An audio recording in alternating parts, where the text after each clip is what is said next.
Shalom à chacun, chacune. J'espère que vous allez bien par la grâce de Dieu. Vous êtes bien sur Rema Frequency TV, le réseau de la gloire de Dieu. Que le Seigneur vous bénisse abondamment et qu'il vous fasse beaucoup du bien. Ici, c'est votre serviteur Trésor Tassikipanda depuis la Belgique. Et je sais que Dieu a une parole puissante pour nos vies et pour nos destinées.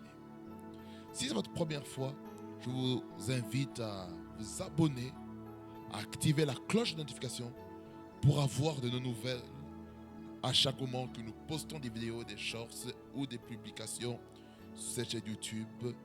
Que ça vous bénisse abondamment. Et n'oubliez pas aussi de liker, de commenter et de partager autour de vous. Parce qu'il y a peut-être une personne qui veut écouter ce message qui va être prêché en ce moment. Pour ce faire, frères et sœurs, nous allons prier.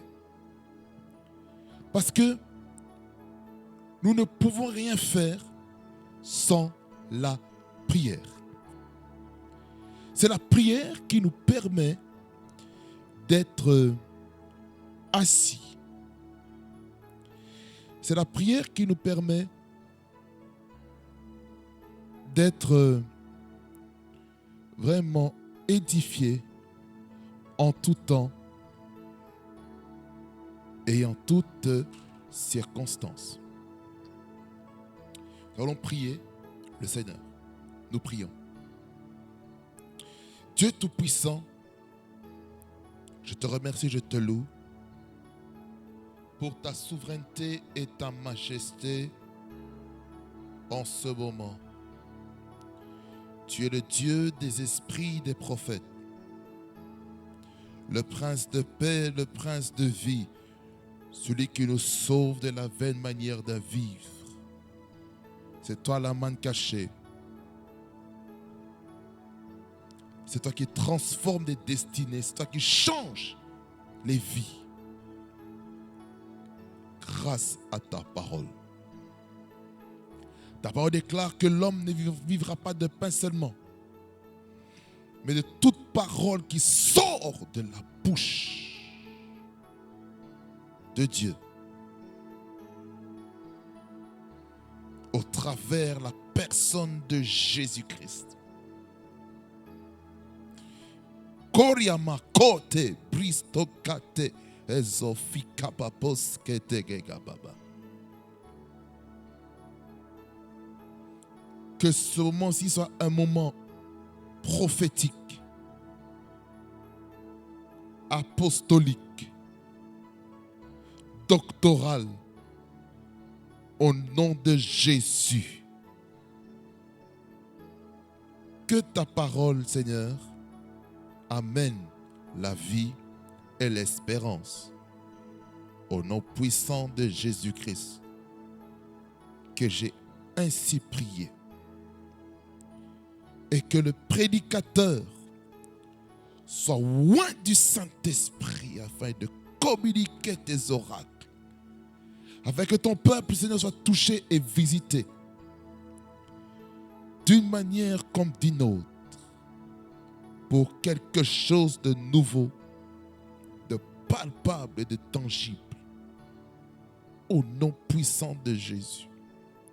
Ta parole déclare que c'est poussé par l'Esprit de Dieu que les hommes ont parlé de ta part. Je prie que ton esprit me pousse le prédicateur à prêcher la parole comme il se doit, sans restriction, sans avoir peur de quoi que ce soit, qui délivre le message que tu lui mets en son cœur maintenant. Que la chair soit suspendue et que le Saint-Esprit prenne toute sa place, toute, Seigneur, sa souveraineté, son siège, son trône, en ce moment, au nom puissant de Jésus-Christ. Merci Jésus pour ta présence au milieu de nous. Ta grâce est disponible pour faire des choses nouvelles. Au nom de Jésus-Christ. Que j'ai ainsi prié, toi le roi des rois. Amen, amen, amen, amen, amen à chacun et à chacune. Alléluia, alléluia, alléluia, alléluia, alléluia à l'agneau de Dieu. Alléluia, alléluia, alléluia. Gloire à Jésus-Christ, le Fils du Dieu vivant. Bien-aimés dans le Seigneur, nous allons lire un seul texte. Nous allons lire Apocalypse, le chapitre 2, les 7 premiers versets. La Bible dit ceci. Écrit à l'ange de l'église d'Éphèse. Voici ce que dit celui qui tient les 7 étoiles dans sa main droite. Celui qui marche au milieu des 7 chandeliers d'or. Je connais tes œuvres, ton travail et ta persévérance. Je sais que tu ne peux supporter les méchants, que tu as éprouvé ceux qui se disent apôtres et qui ne le sont pas, et que tu les as trouvés menteurs, que tu as de la persévérance, que tu as souffert à cause de mon nom et que tu ne t'es point lassé. Mais ce que j'ai contre toi, c'est que tu as abandonné ton premier amour. Souviens-toi donc d'où tu es tombé, repens-toi et pratique tes premières œuvres. Sinon, je viendrai à toi et j'ôterai ton chandelier de sa place, à moins que tu ne te repentes. Tu as pourtant ceci, ce que tu hais les œuvres des Nicolaïtes, œuvres que je hais aussi. Que celui qui a des oreilles entende ce que l'Esprit dit aux églises. À celui qui vaincra, je donnerai à manger de l'arbre de vie qui est dans le paradis de Dieu. Amen. Acclamons le Seigneur sans le commentaire de qui que ce soit. Bien-aimés dans le Seigneur, j'aimerais intituler notre message, cette série toujours dans le cadre des signes des temps de la fin. Nous allons parler durant le restant de ce mois d'octobre sur le thème « Écris la lettre à l'ange de l'Église ». Écris la lettre à l'ange de l'Église. Bien-aimés dans le Seigneur, qu'est-ce que nous devons comprendre là maintenant? Cette thématique-ci est une thématique qui nous permet, en tant qu'Église, de nous positionner en fonction des signes des temps de la fin. Mais nous allons nous poser la question sur cette thématique. Pourquoi ce thème? Parce que ce thème touche toutes les églises sans restriction. Ça peut toucher une des dénominations, ça peut toucher une branche ou des branches dans le christianisme, afin que l'Église puisse être affermie, puisse expérimenter aussi le réveil spirituel. Parce que la Bible dit, réveille-toi, toi qui dors.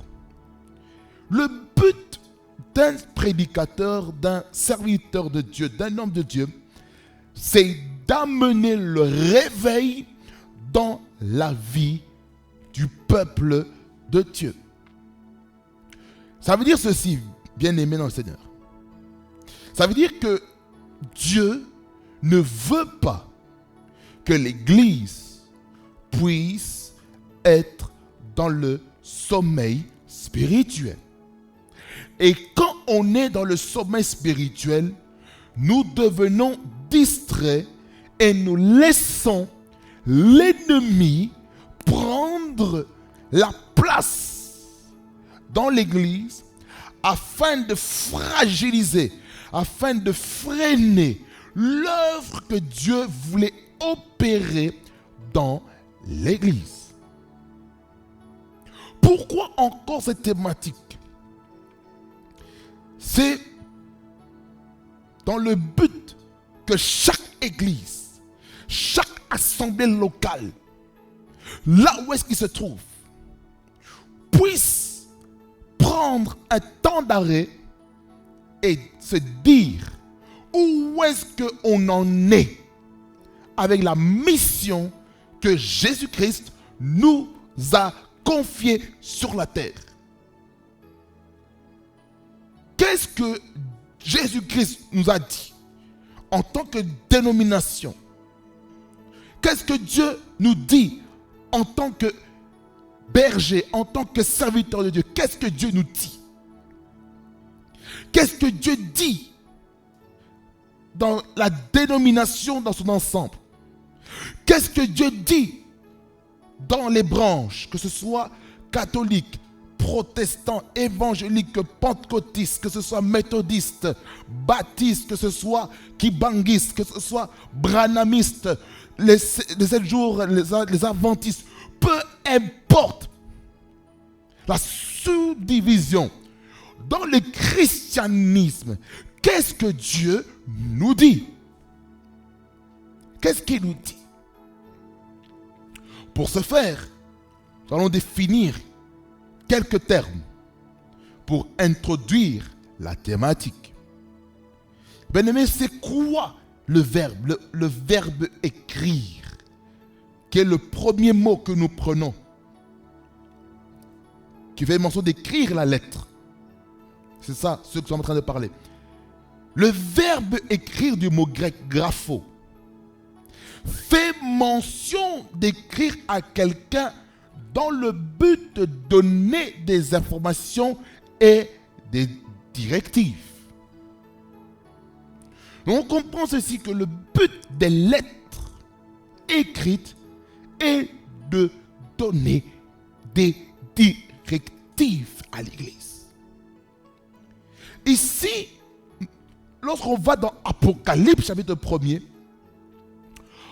on voit quelque chose de merveilleux. Ce que Jésus-Christ est en train de dire aux 7 églises, au travers la révélation de Jésus-Christ qui a été donnée à son serviteur Jean, comme il est écrit dans Apocalypse 1er, verset 1er. Il dit ceci, je lis le premier jusqu'au verset 3, qui est l'introduction, bien sûr, du livre d'Apocalypse. Apocalypse, écoutez-moi bien, vient du grec apocalypsis, qui fait mention de la révélation. Apocalypsis.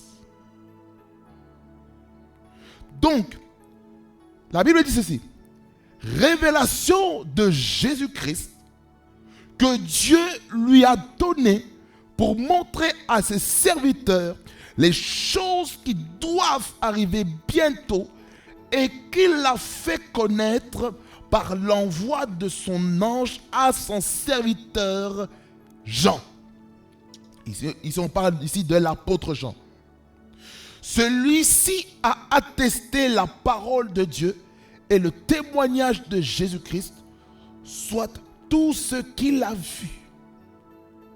Heureux celui qui lit et ceux qui entendent les paroles de la prophétie et qui gardent les choses qui y sont écrites, car le temps est proche. Ici déjà, on nous montre déjà le décor. Le décor un petit peu du but du livre d'Apocalypse. Le but du livre d'Apocalypse, c'est de nous révéler ce que Jésus-Christ dit à l'Église. C'est ça le vrai but du livre d'Apocalypse. Ce n'est pas dans le sens au nom de l'Apocalypse, la fin des temps, les catastrophes, etc. Ce n'est pas ça ce que nous sommes en train de parler.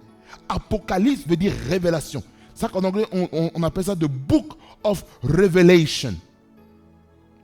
Il n'est pas marqué the book of Apocalypse, non. The book of revelation.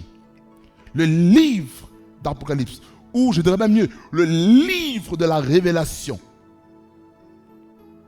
de l'apôtre Jean. Et puis après, il y a une salutation à cette église, verset 4 jusqu'au verset 8, de laquelle Jésus-Christ parle au travers Jean. En fait, c'est Jean qui salue ici. Et puis, lorsqu'on va à partir du verset 9, on voit la vision que Jésus-Christ est en train de donner à l'apôtre Jean, qui dit ceci: moi, Jean, votre frère, qui est part avec vous à la tribulation, au royaume et à la persévérance en Jésus, j'étais dans l'île appelée Patmos. C'est de là qu'il a commencé à écrire les lettres adressées aux églises.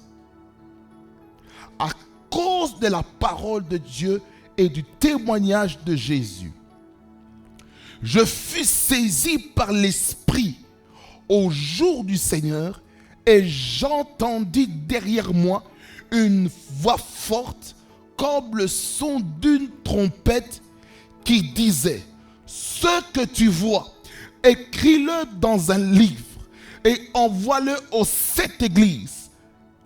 On commence là, ça c'est l'introduction. À qui ces lettres sont adressées?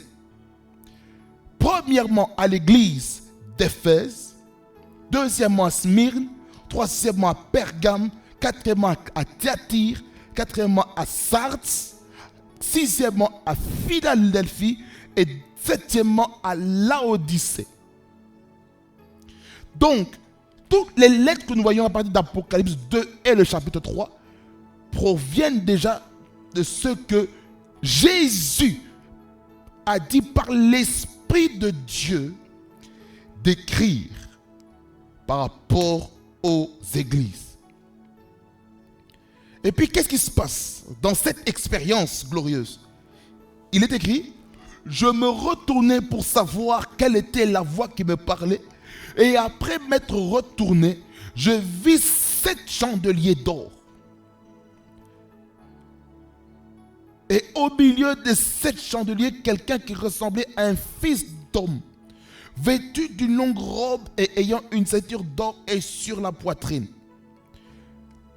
Alors, les 7 chandeliers d'or représentent les 7 églises de l'Asie mineure, que nous allons voir tout à l'heure.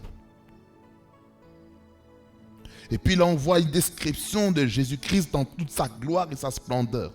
Verset 14, il dit: sa tête et ses cheveux étaient blancs comme de la laine blanche, comme de la neige. Ses yeux étaient comme une flamme de feu. Et Jésus, ses pieds étaient semblables à de l'airain ardent, comme s'il avait été embrasé dans une fournaise. Oh mon Dieu. Et sa voix était comme le bruit de grandes eaux. Il avait dans sa main droite 7 étoiles. Les 7 étoiles ici, ce sont les messagers, ce sont les pasteurs, les dirigeants de ces 7 églises de l'Asie mineure. De sa bouche sortait une épée aiguë à 2 tranchants. Et son visage était comme le soleil lorsqu'il brille dans sa force. Lorsqu'on parle ici de sa bouche sortait une épée aiguë à 2 tranchants, souvenez-vous ce que la parole de Dieu dit, que la parole de Dieu est semblable à une épée tranchante. Voyez? Coupant à double tranchant. Voyez? Ça veut dire ici la parole qui tranche des deux côtés, c'est la parole de Jésus-Christ. Nous continuons. Et son visage était comme le soleil lorsqu'il brille dans sa force.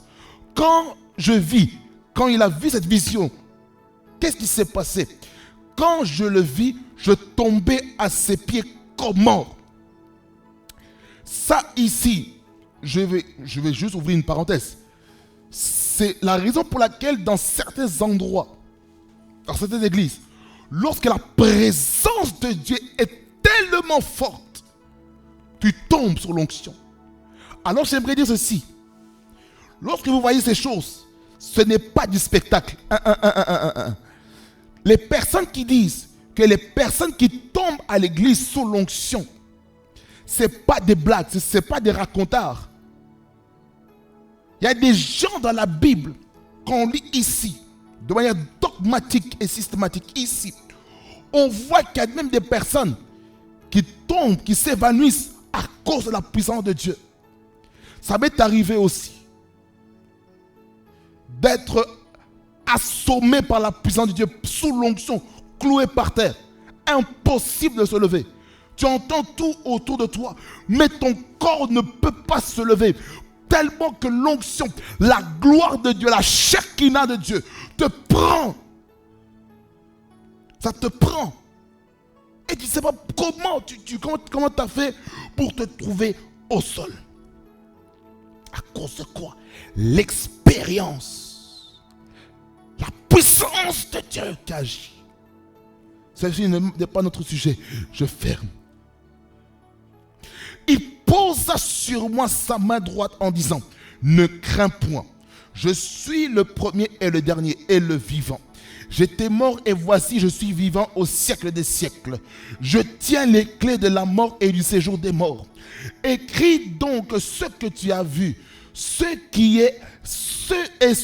qui doit arriver ensuite.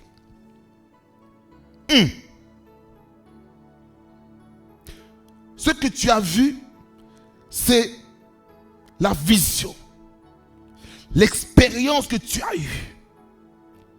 Ce qui est, c'est par rapport à l'église, la lettre, dans Apocalypse 2 et le chapitre 3. Et ce qui doit arriver ensuite à partir de Apocalypse 4, jusque vers la fin du livre. Les événements futurs.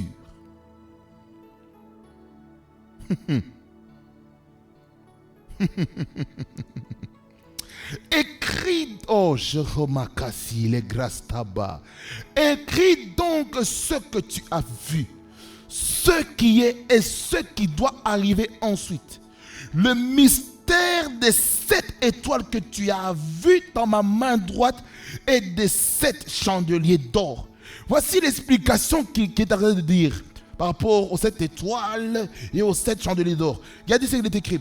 Les 7 étoiles sont les anges des 7 églises. Les anges, on va dire les messagers, les anciens, les pasteurs, les dirigeants de l'église, de ces 7 églises-là. Et les 7 chandeliers sont les 7 églises. Vous voyez? Ces lettres étaient adressées à ces personnes. Et il faut comprendre ceci lorsqu'on parle de lettres, du mot grec épître, on le fait mention d'une épître. Donc là, c'est toute une lettre qui est rédigée.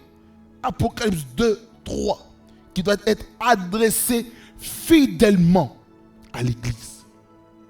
Ça veut dire ceci, que Dieu a un message prophétique pour chaque église. Vous comprenez? L'épître, la lettre, écrire. Troisième chose qu'on va définir, c'est l'ange. L'ange du mot grec angelos fait mention d'un messager, un envoyé, un messager de Dieu, selon la définition trouvée dans le dictionnaire électronique. Il faut comprendre ceci, que l'ange, comme j'ai déjà expliqué par rapport aux 7 étoiles, c'est qu'un ange, dans le contexte de notre message, fait mention d'un dirigeant d'église qui a été établi et mandaté par Jésus, selon Éphésiens 4, verset 11, dans lequel Dieu a fait des dons d'hommes au travers les apôtres, les prophètes, les évangélistes, les pasteurs et les docteurs. Et puis on voit à partir du verset 12 à 16 la mission que ces hommes dont au ministère doivent accomplir sur la terre. Et l'Église, dans le sens biblique du mot grec ecclésia, est une assemblée qui est appelée hors du monde. L'Église est une assemblée qui a répondu à l'appel du salut. L'Église est appelée hors d'elle.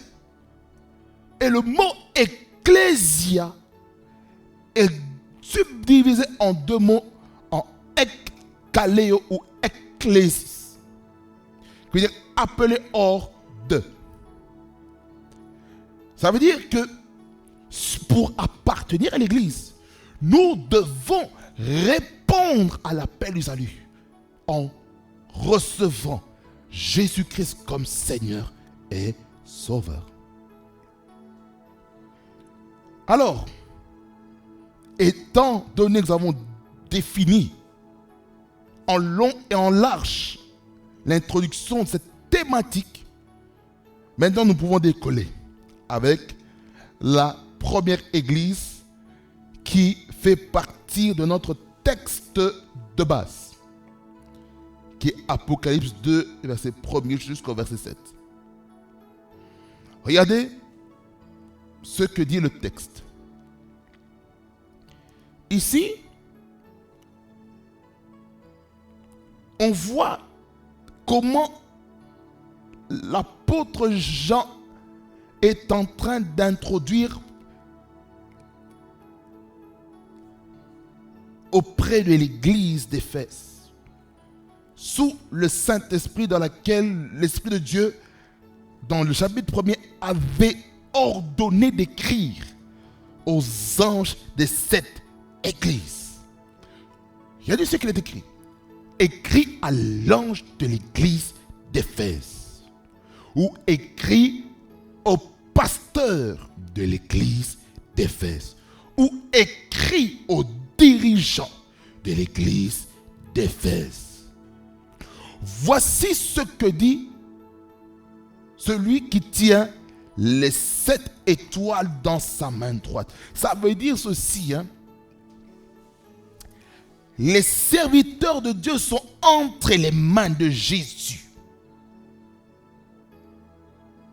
Ce qui veut dire, nous l'église, nous n'avons pas le droit de mal parler des serviteurs de Dieu, les apôtres, les prophètes, les évangélistes, pasteurs et docteurs. Nous n'avons pas le droit. Même nous, les jeunes serviteurs qui sommes en train de venir, nous n'avons aucune autorisation d'attaquer les pères. Si on attaque les pères, lorsque nous allons devenir des pères, les fils, les plus jeunes serviteurs vont aussi nous attaquer. Ce que tu as semé, tu vas le récolter. Comme Jacob. Jacob, il a volé les droits d'aînesse d'Ésaü, il a mal pris la bénédiction et il a récolté cela au travers le mariage avec Léa et Rachel. Il aimait Rachel, mais la coutume au travers de son beau-père Laban, il dit, on ne marie pas la cadette avant l'aînée. Vous voyez, il a été escroqué. On a changé son salaire à maintes reprises. Il a dû travailler 14 ans pour épouser Rachel et Léa 2 fois 7 ans. Donc une dot de 14 ans pour 2 femmes. Dot. Ça, c'est pas normal. Et puis, il a dû travailler encore 6 à 7 ans pour être libre totalement de l'emprise de son beau-père. Jesus. Voyez? Pour dire ceci, que les jeunes serviteurs de Dieu qui émergent aujourd'hui, qui ne s'attaquent plus au Père. Soyons sages. Soyons sages lorsque nous parlons au Père. Ayons la sagesse, la maturité. Ça que la Bible dit, ne touchez pas à mes oins et ne faites pas du mal à mes prophètes. Le contexte, il parlait d'Israël. Étant loin de Dieu, parce que Dieu, dans l'Ancien Testament, il avait fait une alliance avec le peuple, la nation d'Israël. Étant donné maintenant, dans la nouvelle alliance, Jésus-Christ est venu parfaire la loi. Jésus-Christ, il n'est pas venu pour abolir la loi, mais il est venu pour la parfaire, pour la mener à la perfection. C'est ça ce que ça veut dire. L'accomplir. Ça veut dire, je ne suis pas venu pour détruire, abolir la loi, la rendre caduque, mais je suis venu ici pour la rendre parfaite. Par quoi? Par l'œuvre de Jésus-Christ. Par l'œuvre de Jésus-Christ, maintenant tout est devenu parfait. Plus besoin de tuer un animal pour demander pardon à Dieu. Plus besoin des boucs et des holocaustes pour demander pardon à Dieu. Parce que Jésus-Christ, il est l'holocauste. Il est l'offrande. Il est le sacrifice. Il est celui qui a versé son sang pour la rémission de nos péchés. Ceci n'est pas le thème de notre message. Alors, l'église d'Éphèse. Celui qui marche au milieu des 7 chandeliers d'or.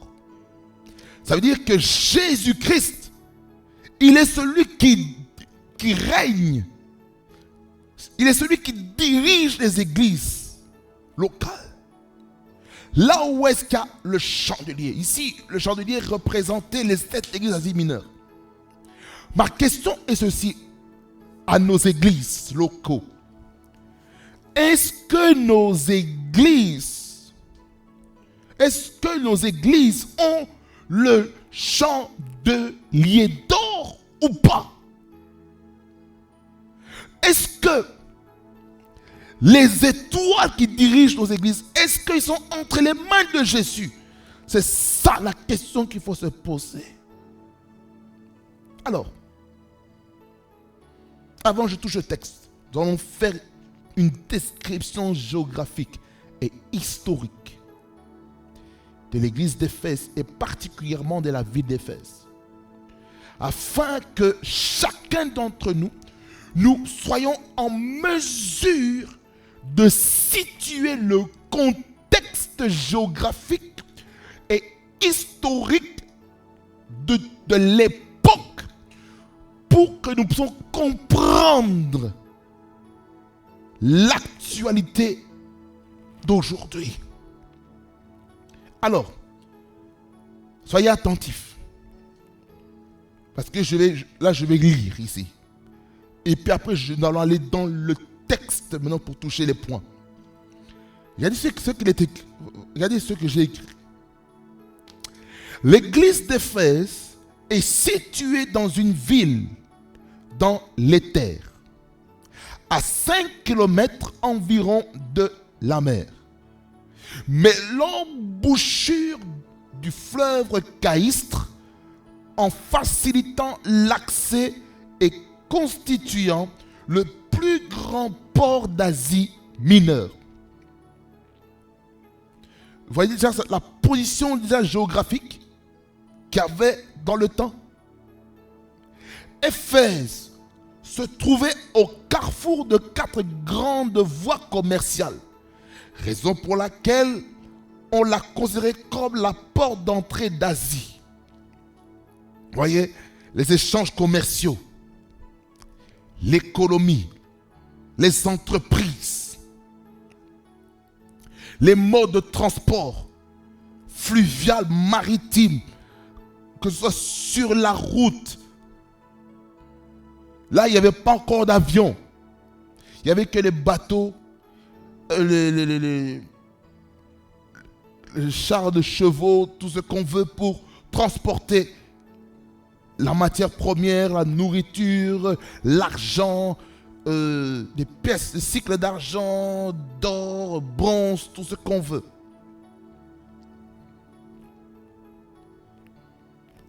C'était le centre du culte d'Artémis pour les Grecs ou Diane pour les Romains, dont le temple était l'un des 7 merveilles du monde antique.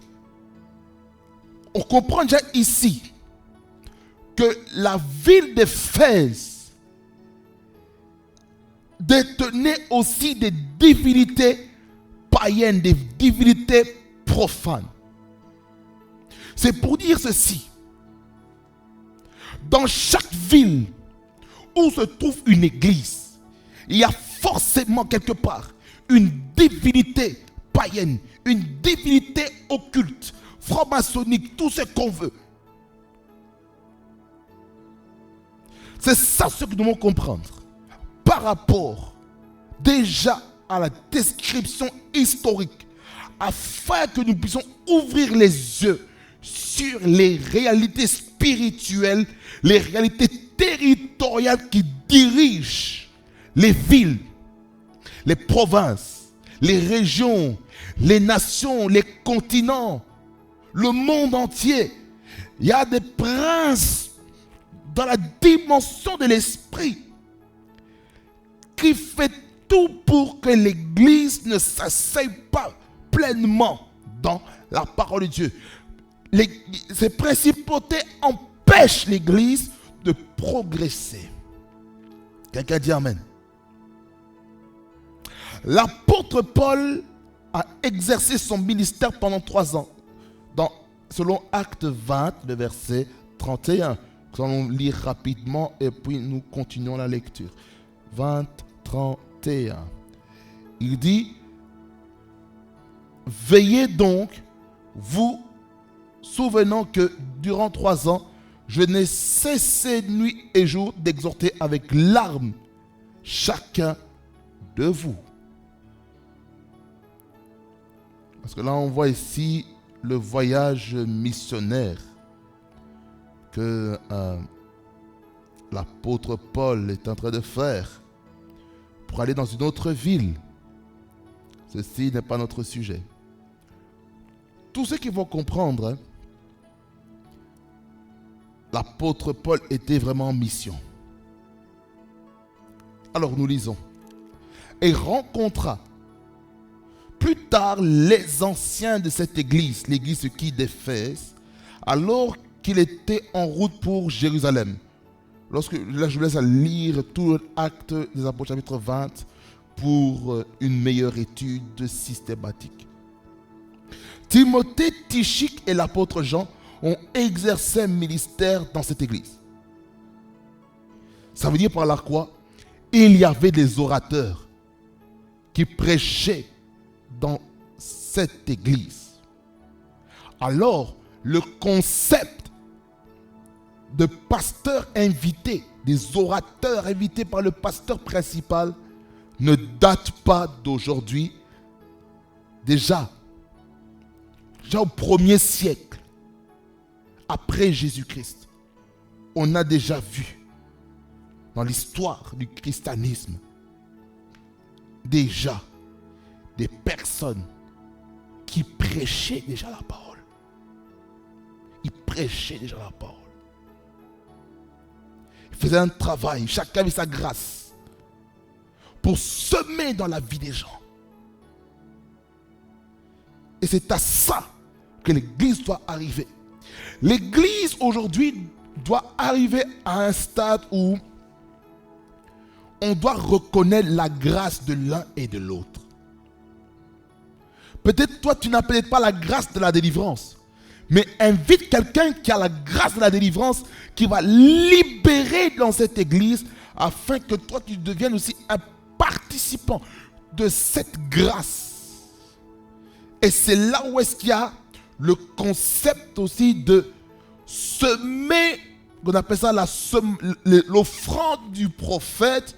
Car la Bible déclare, celui qui reçoit un prophète en qualité de prophète recevra la récompense de prophète. C'est-à-dire par là quoi nous devons semer dans la vie des serviteurs de Dieu, des orateurs, dans laquelle la grâce qui a été déversée n'est peut-être pas dans la vie du pasteur principal de l'église.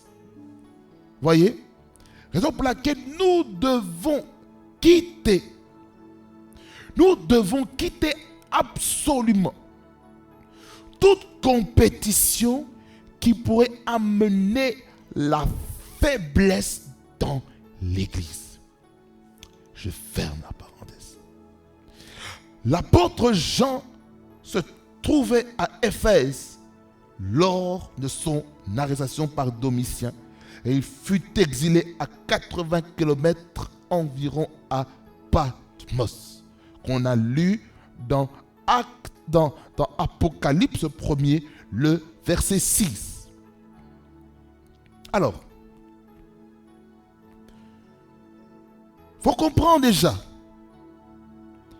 pendant que l'apôtre Jean est en train d'écrire aux églises, on voit qu'il a vécu une persécution, une opposition. Il n'était pas là présent physiquement dans ces églises, mais il a envoyé des lettres. Aujourd'hui, grâce à la technologie, c'est envoyer des mails. On envoie des mails. Les lettres, on envoie encore. Mais maintenant, à l'ère du digital, c'est les mails, les courriels, qui sont envoyés à chaque pasteur. Voilà, il y a ça. Voyez? Alors, lorsque nous revenons dans notre texte de base, nous voyons déjà la salutation qui est déjà dite au verset 1er. Je vous ai déjà expliqué. Je ne vais pas y retourner. Maintenant, le contenu se trouve du verset 2 jusqu'au verset 7. Et là, j'aimerais que chacun d'entre vous soyez attentif. Ça, c'est ce que Jésus-Christ dit dans ce courrier au travers l'apôtre Jean. Je connais tes œuvres, ton travail et ta persévérance. Je sais que tu ne peux supporter les méchants, que tu as éprouvé ceux qui se disent apôtres et qui ne le sont pas, et que tu les as trouvés menteurs. Ici, il y a plusieurs choses à dire. La première chose qu'il faut comprendre, c'est que Jésus-Christ connaît nos œuvres, nos travaux et notre persévérance. C'est-à-dire, Jésus-Christ connaît ce qu'il y a dans le cœur de son peuple vis-à-vis de l'œuvre de Dieu. Dieu connaît. Jésus-Christ, il connaît. Il est le chef de l'église. Il connaît. Il connaît. Il connaît. La persévérance, on parle aussi de l'assiduité, le fait d'être fidèle. On parle aussi de la loyauté par ricochet. Les œuvres, le travail, le ministère, le service dans la maison de Dieu.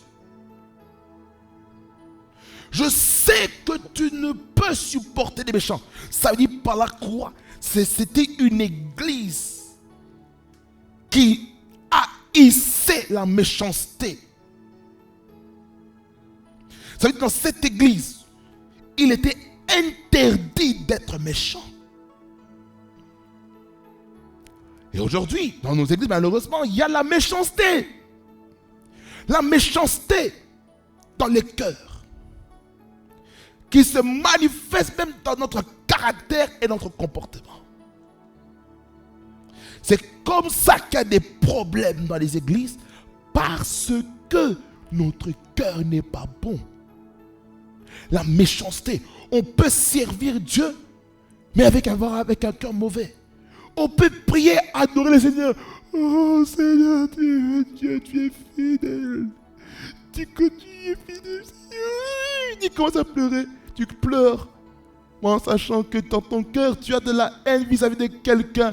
Mon frère, ma soeur, tu es en train d'être un hypocrite devant nous. Pourquoi tu veux jouer une scène devant nous?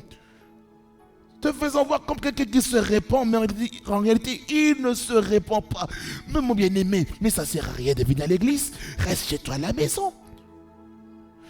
J'aimerais dire, c'est ces personnes qui font semblant. Ce sont des apostates. Des personnes qui sont en train de régresser dans leur marche chrétienne. Et qui veulent rester dans cette décadence, leur marche. Et qui fait en sorte qu'à cause de ces personnes, les personnes qui ont soif pour Jésus sont découragées. Ils abandonnent et quittent les églises. À cause de quoi? La méchanceté. C'est pour cela l'église n'a pas d'autre choix par moment d'excommunier les personnes qui sont de la méchanceté et qui ne se répandent pas de cette méchanceté. Ces personnes-là, excusez-moi, ils doivent être excommuniés des églises. À moins qu'ils se répandent. S'ils se répandent de cette méchanceté, gloire à Dieu. Et il y a un nouveau départ pour ces personnes. Mais s'ils demeurent dans cette méchanceté, qu'ils quittent l'église. Et là, je suis clair là-dessus. Je n'ai peur de personne quand je dis ça.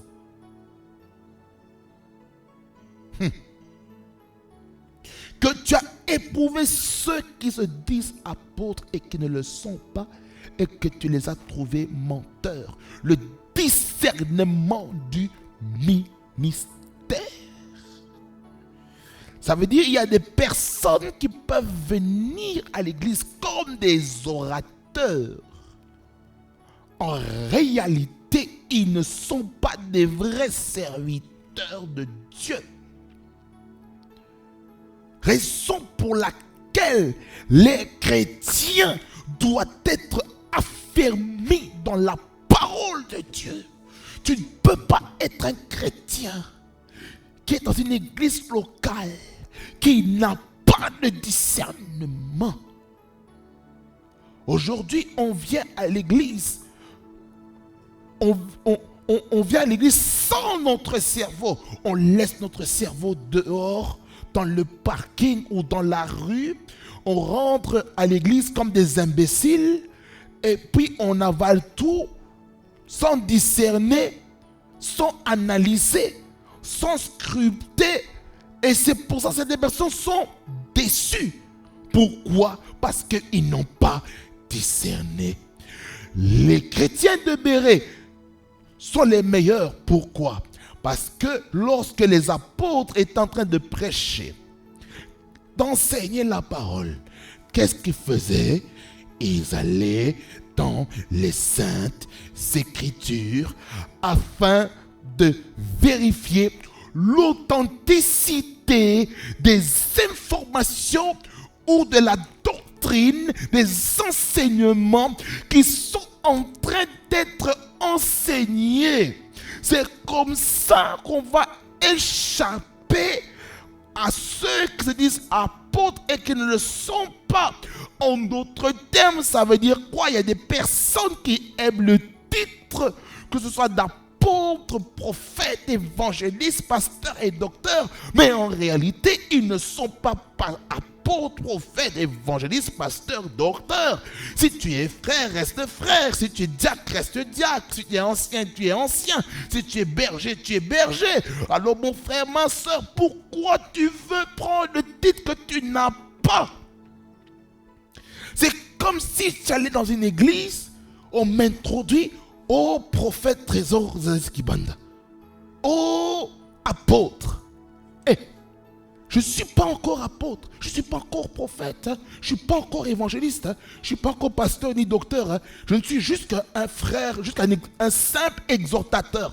J'exhorte seulement la parole de Dieu, je fais juste l'œuvre d'un évangéliste, mais je ne suis pas encore dans ces titres-là. Je suis juste en train de m'entraîner, de me former pour maintenant impacter les vies. Mais le Seigneur me permet de me trouver devant vos écrans afin de vous enseigner la parole comme il se doit. C'est pourquoi il faut faire attention. Il y a des personnes qui veulent se faire passer pour des prophètes, mais en réalité, ils ne sont pas prophètes. Il y a des gens qui veulent se faire passer pour des apôtres, mais ils ne sont pas des apôtres. Il y a des personnes qui veulent se faire passer pour des évangélistes, mais ils ne sont pas des évangélistes. Il y a des personnes qui veulent se faire passer pour des pasteurs, mais ils ne sont pas des pasteurs. Il y a des personnes qui veulent se faire passer pour des enseignants ou des docteurs, comme il est écrit dans la parole, mais ils ne le sont pas. Il y a des personnes qui veulent se faire passer pour des évêques, mais ils ne sont pas. Il y a des gens qui veulent se faire passer pour des diacres et diaconesses, mais ils ne sont pas. Il y a des gens qui veulent se faire passer pour des bergers, mais ils ne sont pas. Ils ne sont pas ces choses. C'est pourquoi il y a des désordres dans l'église. Parce qu'il y a des personnes qui veulent prendre la place, la position qui ne sont pas la leur, dans laquelle ils n'ont pas encore reçu le mandat pour aller annoncer la parole de Dieu. Ou de dire certaines choses. Ça veut dire par la croix, il y a des personnes qui ne sont pas encore habilitées de dire certaines choses. Je sens l'onction de Dieu. Écoutez-moi attentivement. Je sens l'onction de l'enseignement là. Je sens l'onction de l'enseignement.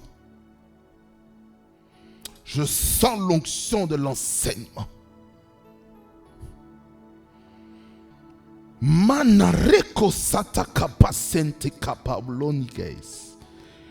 Écoutez-moi.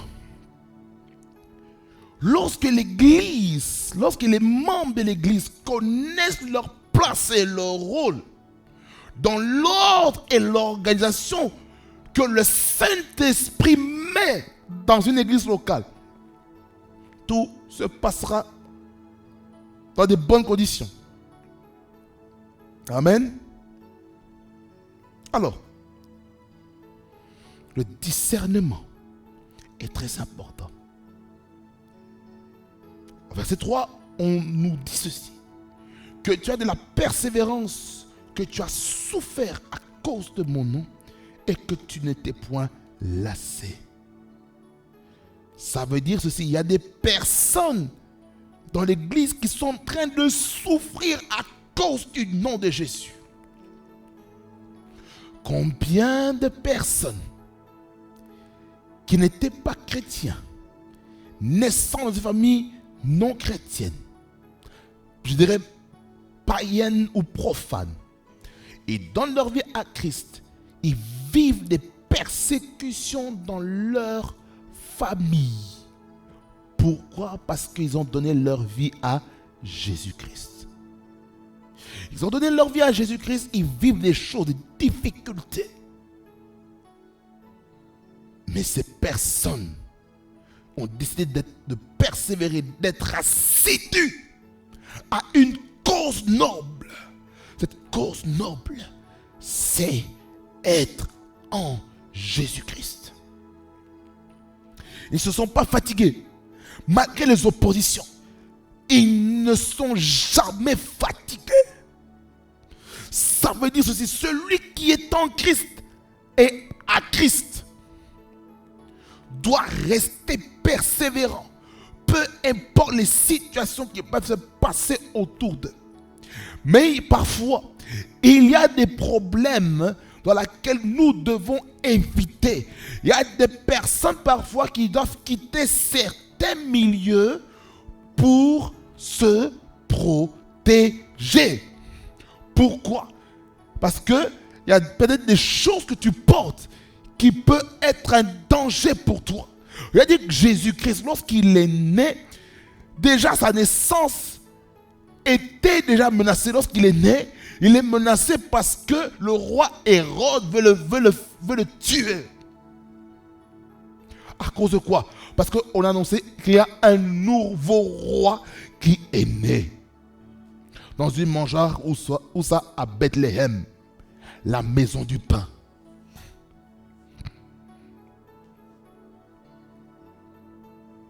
Alors, c'est une cause noble de vivre les oppositions pour Christ. Il ne faut pas se dire, oh non Seigneur, pourquoi Seigneur les souffrances dans ma vie chrétienne? Seigneur, pourquoi les oppositions dans l'église? Pourquoi je suis attaqué? Pourquoi ceci? Pourquoi cela? Pourquoi ma famille on m'attaque? Pourquoi ceci? Pourquoi cela? Oh non, pourquoi dans mon lieu du travail, c'est tout le temps moi qu'on me fait la remarque et les autres, ils n'ont rien. Moi, qu'est-ce que j'ai fait? Mon frère, ma soeur, tu as quelque chose de fort qui dérange le royaume des ténèbres. Tu portes une lumière, tu es porteur d'une étoile tellement forte et tu portes un éclat, un aura qui gêne les démons qui sont dans les corps des collègues du travail, des collègues de classe. On te jalousie, on te jalouse, excusez-moi. On te catalogue, on t'injure, on t'insulte par rapport à ta couleur de ta peau, par rapport à tes origines, par rapport à ton accent, par rapport à tes formes corporelles. On te critique, on te juge, même sur ton habillement. Comprends ceci. C'est la bataille de la destinée. Et pour que ces choses s'arrêtent, tu dois être un homme et une femme de prière. Malheureusement, le Saint-Esprit au travers de l'apôtre Jean, il dit ceci.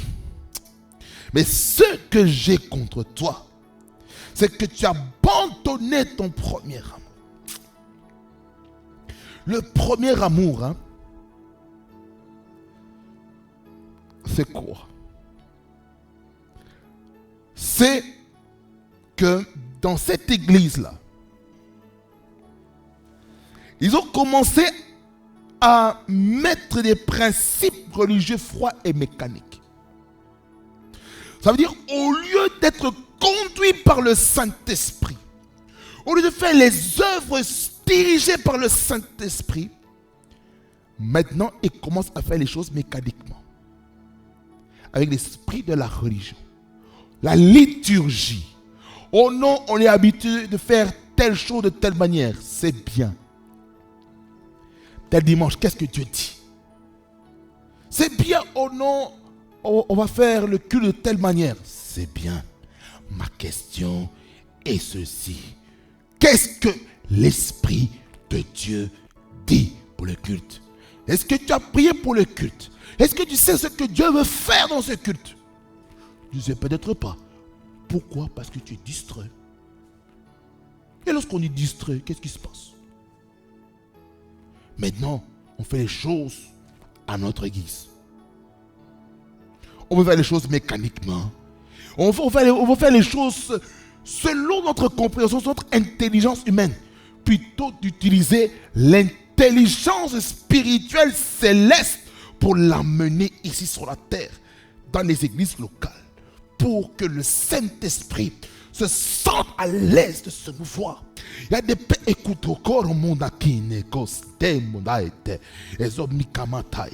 il y a des gens qui sont porteurs de l'onction prophétique qui est tellement forte, mais qui sont dans des environnements qui empêchent l'expression du prophétique dans une dimension extrême de la démonstration des signes et des prodiges et des miracles. Ils se sentent comme enfermés, raison pour laquelle chacun doit être dans son lieu de germination. Le lieu de germination, c'est l'endroit où ton cœur va répondre fortement et fidèlement, au point où tu ne peux pas t'asseoir longtemps sur ta chaise. Combien de fois, lorsque je vais dans un environnement prophétique, que je me lève pendant la prédication, combien de fois, pendant un enseignement, je me lève. Pourquoi? L'atmosphère est saturée, la gloire est là, le prophétique vient, la fièvre prophétique monte en moi. C'est difficile pour moi, par exemple, de m'asseoir. Pourquoi? Le prophétique. Je peux me mettre à prophétiser, je peux commencer à adorer le Seigneur pour faire encore monter la température. Et ça peut me prendre même jusqu'à la fin du culte, même pendant la communion fraternelle. Le prophétique ne me quitte pas. Pourquoi? Tellement que l'atmosphère était chargée spirituellement que parfois c'est compliqué de redescendre. Il me faut pratiquement entre 3 à 4 heures pour que je redescende. Voyez? C'est pour vous dire quoi? La liturgie dans une église locale peut être un obstacle à l'œuvre du Saint-Esprit. C'est pourquoi la Bible dit ceci. Oh God,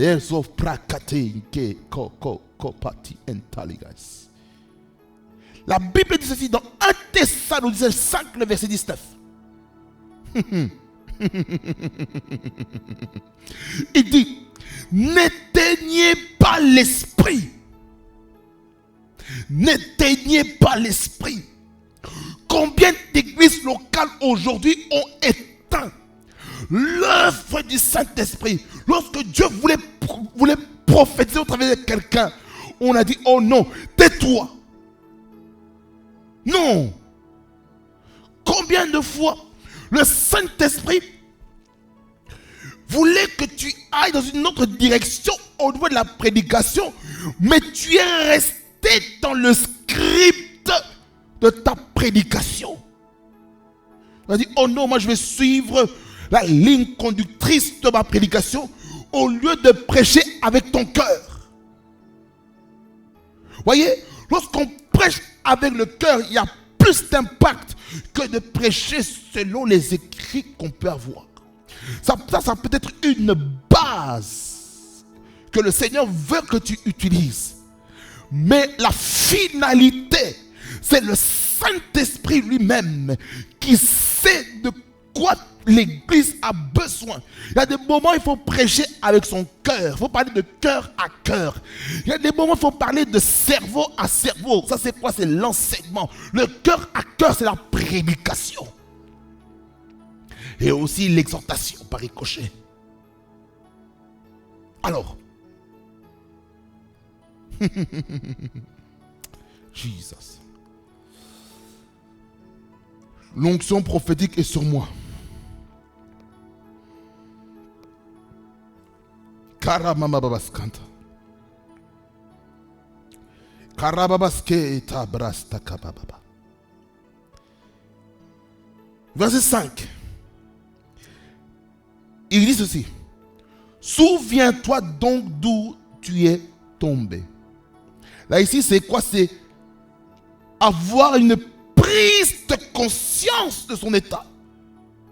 L'église locale, les églises locaux doivent avoir une prise de conscience par rapport au fait que les églises ont manqué le but. Dans quoi, église locale, avez-vous manqué le but? Asseyez-vous faites une prise de conscience en profondeur par rapport aux choses qui n'ont pas été. Une fois que vous avez reconnu les faiblesses que vous avez eues, qu'est-ce que vous devez faire maintenant? Deuxième étape, c'est la repentance. La repentance est importante. Là, je ne parle pas de la repentance individuelle. Je parle de la repentance collective en tant qu'Église, en tant que corps. Troisièmement, c'est revenir aux premières œuvres, revenir à ce à quoi Dieu avait destiné l'Église à faire. Quelle est la conséquence lorsqu'on ne se répand pas, lorsqu'on ne se remet pas en question, lorsqu'on ne revient pas à notre premier amour dans le cadre de l'Église d'Éphèse? Qu'est-ce qu'il est écrit, la deuxième partie de ce verset? Sinon, je viendrai à toi et j'ôterai ton chandelier de sa place, à moins que tu ne te repentes. Ça veut dire par là quoi cette expression? J'ôterai ton chandelier de ta place.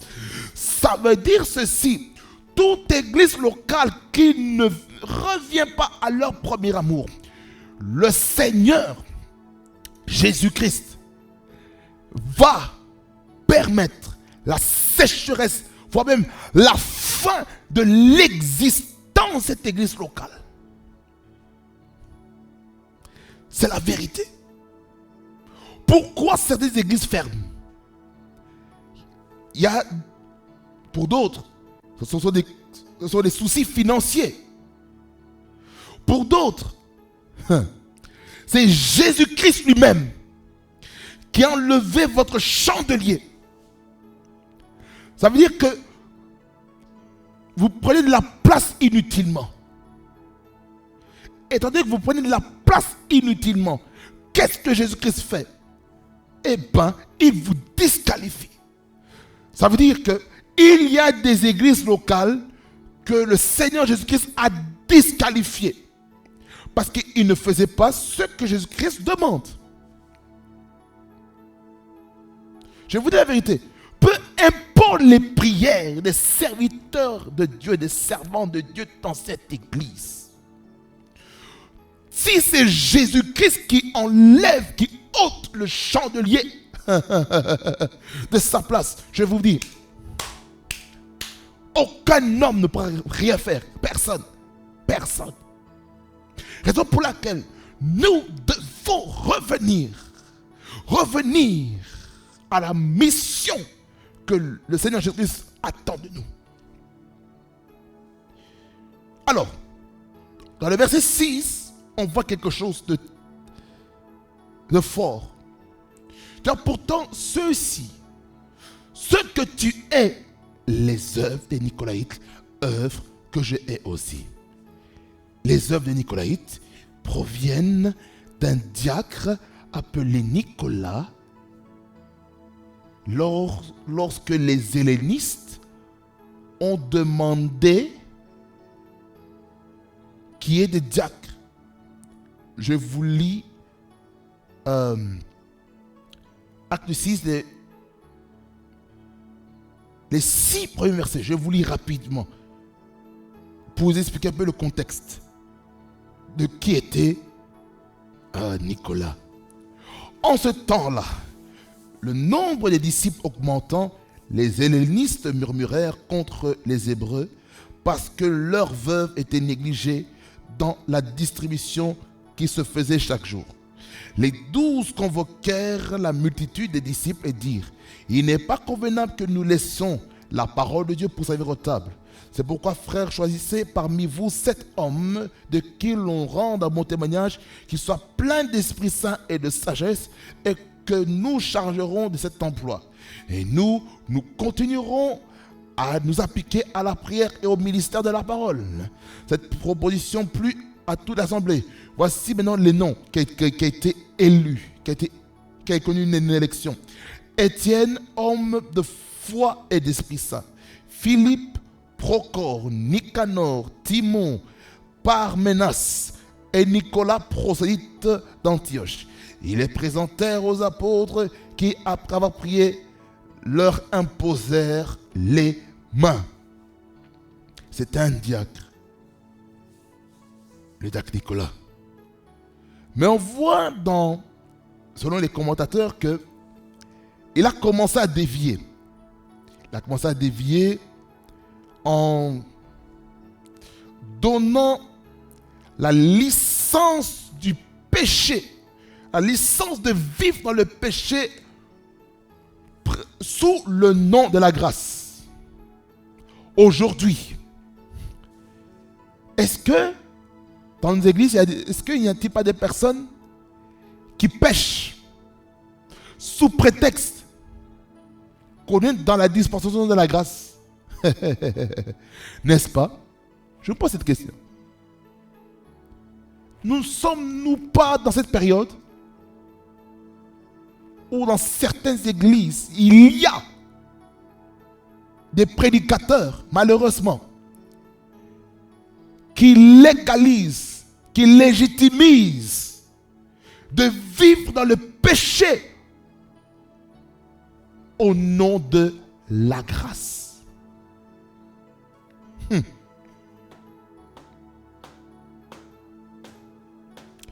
Voyez, c'est grave. C'est grave.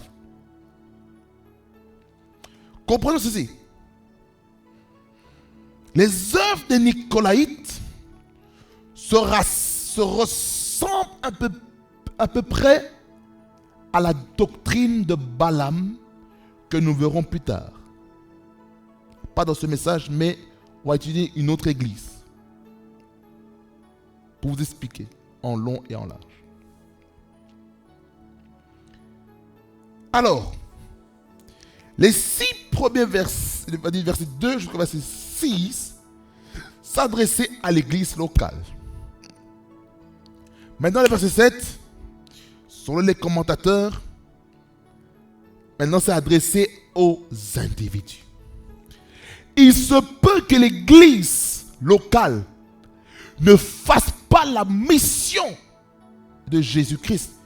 Il se peut que l'église locale ne fasse pas les premières œuvres. Il se peut que l'église locale ne manifeste pas leur premier amour. Mais toi, en tant qu'individu, ça c'est la bonne nouvelle que je peux vous donner.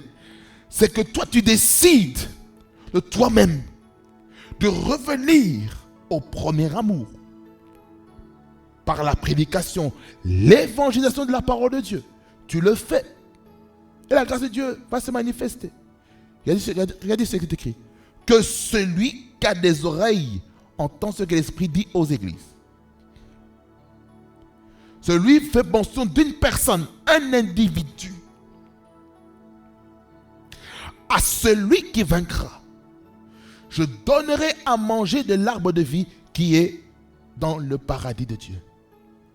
Donc ici, la récompense que Dieu donne à cette église ou à l'individu qui revient au premier amour, qui manifeste les premières œuvres, qu'est-ce qui se passe?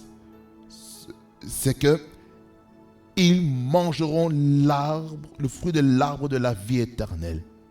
Se trouve où?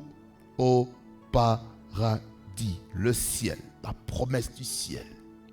Et c'est à ça que nous sommes appelés à faire. Et là, je vais clôturer avec ces 2 passages. Apocalypse 22. Je vais plutôt commencer par Genèse 2, le verset 9. Genèse 2, le verset 9.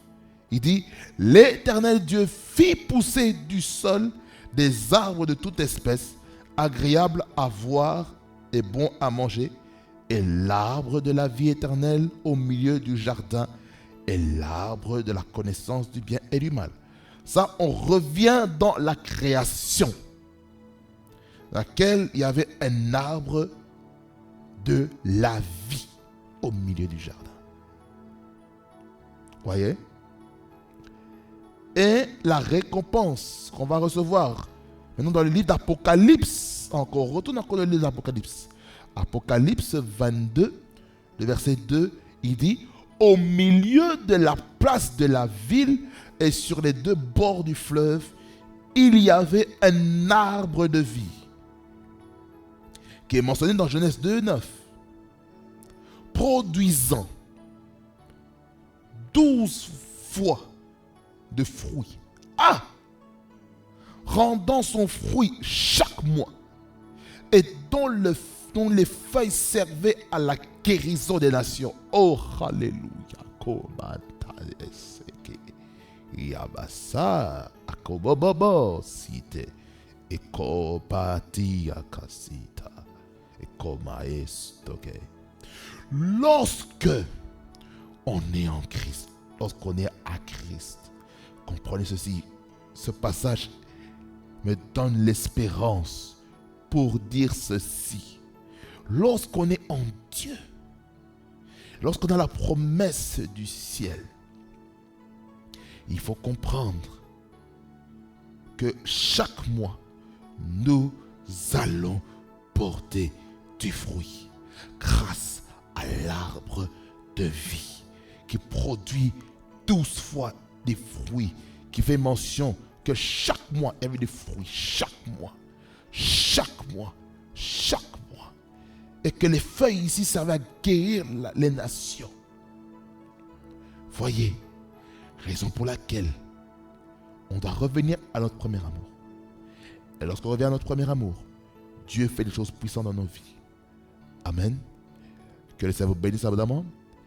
Passe beaucoup de bien. Et waouh, on a largement dépassé. Mais le Saint-Esprit sait pourquoi nous avons dépassé. Oh Seigneur, merci. Merci Seigneur pour ta parole qui est la vérité. Je prie pour quelqu'un qui a abandonné son premier amour. Oh, jikarabasote kabos kate bakataya. Je prie Seigneur au nom de Jésus-Christ de Nazareth.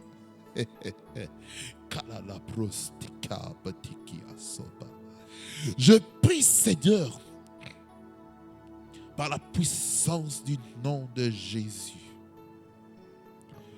que l'Église revienne à son premier amour. Au nom de Jésus-Christ, qu'il revienne à ses premières œuvres. Au nom de Jésus-Christ. Je prie pour cela. Au nom de Jésus-Christ. Que nous puissions revenir à notre mission. À ce à quoi nous avons été appelés. Dans Matthieu 28, verset 19. Qui est d'aller et faire de toutes les nations des disciples. En les baptisant au nom du Père, du Fils et du Saint-Esprit. Et de les enseigner tout ce que tu as prescrit. Car Seigneur Jésus-Christ, tu seras avec nous jusqu'à la fin du monde. Même si les portes du séjour des morts vont essayer de s'attaquer à l'Église. Parce que tu as dit que tu es Pierre. Et sur ce roc, je bâtirai mon Église. Et les portes du séjour des morts ne prévaudront point contre elle. Je déclare cela. Que les portes du séjour des morts n'auront pas de pouvoir sur l'Église locale au nom puissant de Jésus-Christ. C'est-à-dire règne en maître dans les églises au nom de Jésus. C'est-à-dire s'il y a une église qui sent comme si leur chandelier est en train d'être enlevé, ou dans laquelle, Seigneur, tu es en train de laisser le temps à ces églises de se repentir par rapport à leur vision, par rapport à la vision qu'il a donnée, et qu'ils ne se répandent pas. Seigneur, ma prière est celle-ci. Donne la conscience à chaque église locale de faire une introspection, une rétrospection par rapport à la gestion de l'église au nom puissant de Jésus. Louange, honneur et majesté revient, toi le roi des rois. Au nom de Jésus-Christ, que j'ai ainsi prié. Amen. Amen, amen, frères et sœurs dans le Seigneur, que ça vous bénisse abondamment, fasse beaucoup du bien. Ce fut vraiment un plaisir vraiment d'être avec vous sur cette antenne. En tout cas, nous sommes ensemble en Jésus-Christ. Réma Fréquency TV, le réseau de la gloire de Dieu, Soyez bénis au nom de Jésus-Christ de Nazareth. Blessings.